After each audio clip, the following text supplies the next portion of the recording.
Fala pessoal, me chamo Caio Monteiro, sumiu um pouco? Deixa pra lá. Bom, eu queria trazer para vocês aqui o que tem de novo no Proxmox, é um vídeo que eu sempre faço para vocês, algumas pessoas me cobraram depois do meu sumiço, e eu queria trazer esse vídeo para vocês hoje e queria trazer um questionamento que muitas pessoas estão muito empolgadas, outras estão um pouco preocupadas, mas eu queria que vocês entendessem que as empresas precisam se manter viva, faturando, pagando seus impostos, pagando seus salários e lucrando. É para isso que serve a empresa. A gente tem que ser frio suficientemente para entender isso. Mas vamos por partes e ao longo desse vídeo eu vou explicando para vocês o meu olhar para esses itens e que não precisa estar preocupado. Só tem que estar alerta. Então vamos lá? Nosso vídeo padrão do que é de novo com o Proxmox, versão 8.2. As versões do Proxmox, elas sempre tiveram evoluções bastante estáveis. Na verdade, na minha opinião, de todas as soluções open source, talvez, claro, é só minha opinião, o Proxmox seja o sistema open source que é mais estável em suas atualizações. Tá? Eu não lembro de ter muitas criticidades que foram resolvidas e causado problema posterior de forma sequencial ou de forma rotineira. Tá? É claro que acontecem problemas. Nós tivemos problemas da versão 6 para 7, onde deu um problema sério em VMs Windows muito antigas, tá? Elas não ligavam mais, tinham que ajustar algumas coisas. Mas quase sempre, desde as primeiras versões, tá? Se você conheceu o Proxmox agora na versão 8, ele não é 8.2 por um motivo. Ele tem uma sequência que você pode imaginar que tiveram outras versões. Um bom exemplo disso, se você está aprendendo agora, é que o Proxmox Backup Server, que era uma solução que, se você pegar quantos anos de vida ela tem, ela já saiu da versão beta praticamente como produção. Tá? Tanto que em alguns lugares, mesmo na versão beta, eu tive a segurança total de estar usando aquela solução. Tá? Isso não é muito comum em muitos sistemas open source ou sistemas proprietários que saem para a versão beta. Tá? Isso aqui é um pequeno disclaimer que eu queria deixar para vocês. Então, basicamente o vídeo está trazendo aí com relação a um cluster que ele tem com as melhorias, e a primeira melhoria ali é com relação ao modo automatizado de instalação, tá?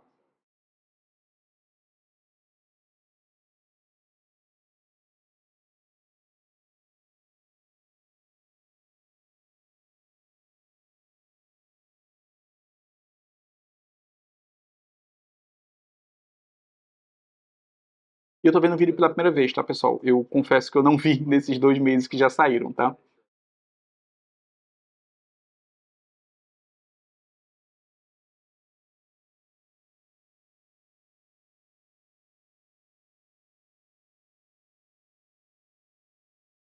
Bom, basicamente ali ele está trazendo um sistema de pré-automação, tá? A gente vai ver isso na prática. Eu não tive a oportunidade de ver isso ainda na prática, eu vou ver. Aqui um item que muita gente me ligou, inclusive, que é com relação a um binário, um módulo dentro do data center para adicionar um EXI, ou seja, eu adiciono a visualização de um ambiente EXI. Para quê, Caio? Bom, vocês vão ver.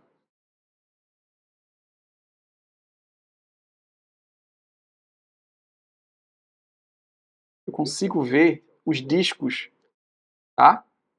E vendo os discos, eu consigo trazer eles para o Proxmox. Caio, isso aqui é maravilhoso, isso aqui vai demandar um alto ganho de performance, isso aqui vai me trazer muitos benefícios. Vamos lá. Isso aqui você já fazia isso. Se você é meu aluno, inclusive, você tem um módulo específico com 2 vídeos de como fazer essas importações. Ah, Caio, mas lá a gente está vendo com relação a métodos de importação usando clone via rede e usando HDs externos ou cópia via rede para poder trazer o VMDK e importar ele, convertendo para o formato do Proxmox e depois adicionar a VM. Ah, isso aqui é a mesma coisa. Qual é o ganho aqui? Você perde o entendimento, e gente, a gente tem que ser muito maduro para ouvir isso aqui, tá? Você perde o entendimento do processo. Você se torna um usuário.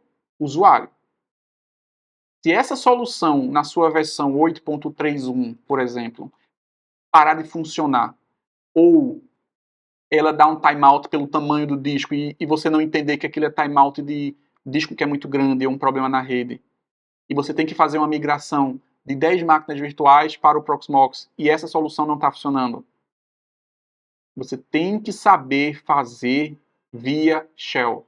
Você tem que dominar outras formas de fazer. É claro que é maravilhoso isso aqui, tá, pessoal? Não estou dizendo que não. Eu fiquei extremamente empolgado com isso aqui. Imagina que eu tenho um ambiente EXI e eu quero levar para o Proxmox. Eu faço o apontamento, visualizo todos os arquivos de disco, seleciono o disco, já tenho as configurações, mando importar e digo a VM. Isso aqui é maravilhoso, né? Concordo? Mas a minha preocupação aqui é que você, nessa sua empolgação dessa solução, não esqueça que isso aqui já era possível. Só que ia demandar mais trabalho para você. Porque você ia ter o controle da ação. Então é importante, e esse projeto ele serve para isso, tá? Ele serve para você entender que sistemas open source com interface web têm um ganho de performance muito grande, mas ele está aqui para lembrar também que você não é um usuário. E você precisa saber colocar a mão na massa quando for preciso. Então, ótimo, maravilhoso, usem essa solução, vai ganhar muito no ambiente de vocês. Agora, eu acho engraçado que alguns anos atrás o Proxmox era extremamente mal visto por toda uma outra galera, né? E aqui nós temos aí outras comunidades, mas ele era muito mal visto. Ah, porque a interface dele é web e não é um client, porque o client é mais confiável, o client é mais estável, a interface web pode cair, pode travar, usa Java. Ah, porque as letras são pequenas, eu já ouvi isso aqui, tá? Que as letras são pequenas, porque não tem função de network avançada, porque não tem como fazer dois gateways no mesmo Proxmox. Ah, porque a parte de atualização, ele está usando um outro sistema junto com ele não é um sistema único. Ah, porque ele é open source e não tem manutenção segura. Eu já ouvi muito, vocês já ouviram muita coisa. E de repente, dos últimos 2 anos para cá, o Proxmox virou popstar, né? Todo mundo quer aprender Proxmox. Quando eu digo todo mundo, não é o pessoal open source. É uma outra galera, né, do mundo corporativo assim que começou a olhar para o Proxmox diferente assim, e não mais como um patinho feio, de olhar assim, tá crescendo demais. Como é que eu posso evitar que isso aqui chegue para mim? Como é que eu posso evitar que meu ambiente e meus ambientes percam espaço com o meu serviço, com o meu produto? Como é que eu posso evitar perder cliente porque o cara quer reduzir custo com o Proxmox? E aqui remete a outra observação que eu sempre trago para vocês. Não usem sistemas open source para reduzir custo somente. Usem para melhorar o serviço, claro, reduzir custo. E você usar parte desse custo para melhoria contínua e, por que não, ganho ali do seu profissional enquanto mantenedor do serviço. Então, a gente tem que ter cuidado, porque da mesma forma que agora o Proxmox virou esse popstar, vocês têm que dominar ações via shell para que vocês não se esqueçam que vocês usam a solução para seus benefícios. Tá? É muito, não é muito comum, mas acontece muitas vezes de sistemas open source. Quando eles crescem muito, eles alteram o sistema de faturamento deles, mecanismo de cobrança de suporte. Tá? Eu não acho aqui que isso vai acontecer com o Proxmox, até porque o mecanismo de suporte deles é bem caro, e contrata quem realmente precisa, e como paga mais caro, ele acaba compensando, tanto é que você tem uma equipe de desenvolvedores muito boa atuando. Aí nós já vimos isso na história se repetir, como o ZenServer, por exemplo. A Citrix, ela fez uma mudança completa em que ela matou completamente o sistema open source. Vou dar outra observação. O GLPI, durante muito tempo, ele não tinha nenhum tipo de cobrança e nada do tipo. Eles ajustaram, de uns anos para cá, o suporte e uma cobrança similar ao do Proxmox. Tá? E se manteve aí. Uma solução completamente open source, cada vez melhor, que é o GLPI, a gente vai falar bastante de GLPI ainda nesse projeto, e está ali faturando bem com seu suporte. Então a gente tem que entender que as empresas, mesmo open source, elas estão ali para dar lucro. Elas têm que se manter, elas têm que trazer inovação. Inovação custa caro. Aí é por isso que, de tempos em tempos, quando sempre que eu faço algumas vendas a mais, eu faço duas ações, tá? E eu não gosto muito de estar dizendo isso porque eu acho que a gente tem que fazer o que tem que fazer sem demonstrar para ninguém. Mas geralmente quando eu vendo a mais do que eu preciso para manter a babá do meu filho, digamos assim, né? Salário, benefícios e tal, eu compro algumas cestas básicas, eu faço uma doação e eu faço algumas doações para sistemas open source. Um bom exemplo disso é o Debian. O Debian, se você entrar no site, você pode fazer doação. Tá? Diversos sistemas open source permitem que você faça esse tipo de doação. Tá? São coisas que eu não gostaria de dizer, mas que preciso dizer para poder exemplificar o que eu estou querendo dizer, que é seja grato pelas coisas e apoie os projetos. Por exemplo, quando você curte aqui esse vídeo, compartilha com alguém, quando você compra um curso meu, incentiva alguém a aprender comigo, quando você manda uma mensagem bacana de incentivo, quando você dá um comentário que vai agregar e não vai ser de crítica pejorativa, isso acaba me motivando a continuar o projeto, a fazer coisas maiores, coisas melhores. Eu estou aqui no estúdio gravando mais um curso para vocês. Ah, Caio, você está ganhando com isso? Sim, eu vou ganhar, mas é porque eu vou manter o projeto. Mas eu poderia muito bem estar gravando esse curso na minha casa, só com o computador e o microfone do próprio computador e ganhar o dinheiro do mesmo jeito. Venderia mais, venderia menos, mas venderia. Eu não quero isso. Eu realmente gosto de fazer as coisas boas, as coisas estáveis que funcionem. Então, as empresas também são assim. Só que elas vão melhorar tanto os sistemas que vocês vão desacostumar. E o meu trabalho aqui é, opa, vem cá, desacostuma não. A tela do Shell é importante para você. Saber o que é um root e como dar um comando é importante para você. Saber como executar um backup quando a interface web está fora do ar é importante para você. Saber que quando o Proxmox não funciona a interface web, mas as máquinas estão ligadas, quer dizer que o PVE Prox está parado. Você precisa logar via Shell e startar o serviço. Então são essas coisas que eu gostaria de trazer para vocês.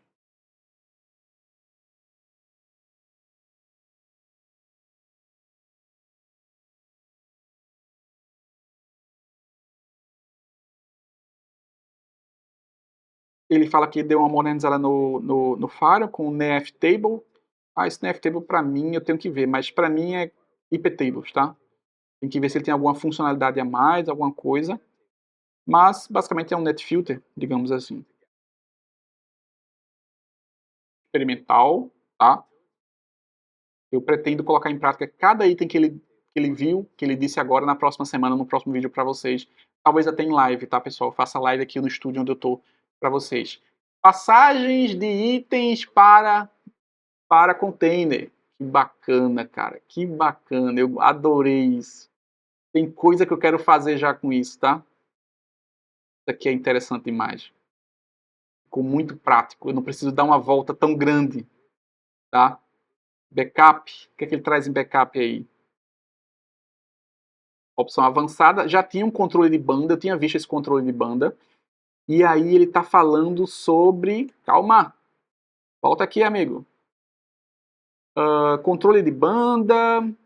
Ele está falando sobre threads em uso para o ZSTD Compression, que não usa o PBS, é o modo backup full, tá? Então você pode colocar mais threads para poder melhorar essa performance, digamos assim. E um controle melhor ali de uso de I/O. Legal, legal. Vou até atualizar isso no curso hoje.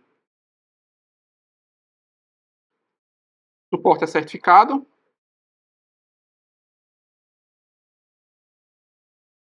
Tem mais opções, tá? A opção customizável, legal.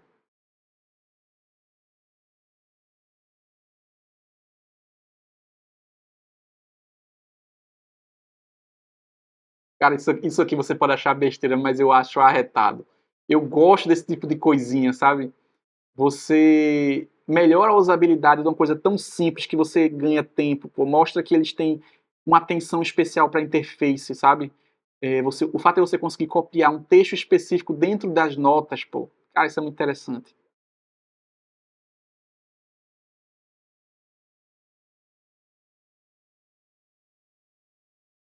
Retroceder configurações, resetar configurações.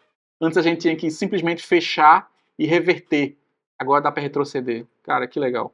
Bom, basicamente aqui, gente, novamente, é o que eu falei. Eles trazem pequenas melhorias de layout, pequenas funcionalidades no layout, e eles vêm com uma coisa mais prática, uma coisa maior, porém mais prática, que é a questão da importação de discos do VMware, por exemplo, do EXE, né?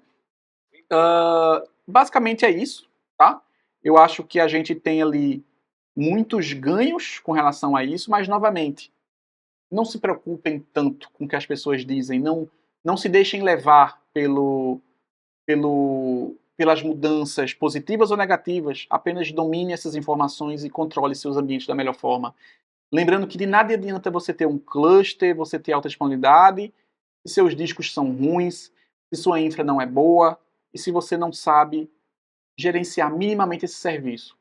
Se preocupem primeiro com o básico. As demais coisas serão acrescentadas. Eu acho que isso é da Bíblia. Eu acabei ajustando. Bom, paciência. Bom, pessoal, por enquanto é isso. Tchau, tchau.